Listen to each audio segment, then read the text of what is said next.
Bonjour Chaf, Bonjour Patrick. vous êtes hypnotiseur depuis 10 ans. Exactement. Alors j'ai une question, est-ce que l'hypnose peut permettre de mieux communiquer? Oui, absolument. Alors à plein de niveaux déjà, hein. Mieux communiquer, mieux assimiler, mieux apprendre toutes les règles de la communication, si tant est qu'elles aient été définies. Parce que la communication, c'est un petit peu comme le bonheur. Chacun a une définition très propre de la communication, avec des résultats qui sont parfois extrêmement variants. Mais qui peut se targuer d'être un excellent communicant de nos jours? Oui, difficile à trouver au final. Disons que déjà l'hypnose peut permettre d'éviter de tomber dans certains pièges inconscients. Par exemple, on sait depuis la série Lie to Me qu'une personne en permanence communique sur ses états internes, ce qu'elle ressent à chaque instant.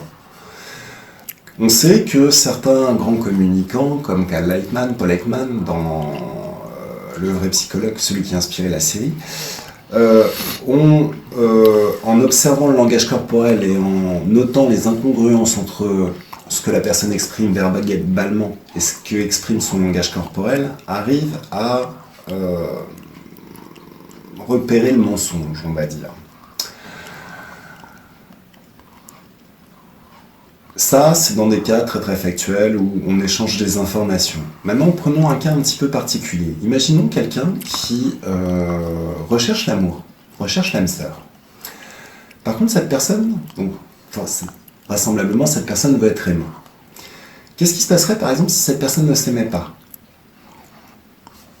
Donc, via son langage corporel, elle communiquerait à tous ceux qui l'aiment assez pour partager sa vie, pour échanger avec elle, comment ne pas l'aimer, comment ne pas la respecter. Donc, il faut garder à l'esprit que communiquer, c'est communiquer des informations, communiquer des mots, mais aussi communiquer certaines manières d'être qui amènent dans la vie certains résultats, d'une manière plus concrète.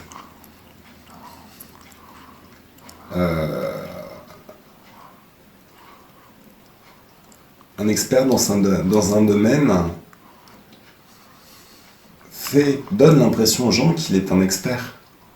Sinon, il est difficile de lui faire confiance. Donc à un moment donné, il faut que cette personne sache exprimer ce qu'elle incarne, qui elle est vraiment, ce qu'elle sait faire, pour que les gens arrivent à lui faire confiance. Ça, c'est l'art de la communication, tout simple. Voilà. Alors oui, l'hypnose permet justement de réactiver tout ce dont on a besoin pour obtenir un résultat particulier en communication.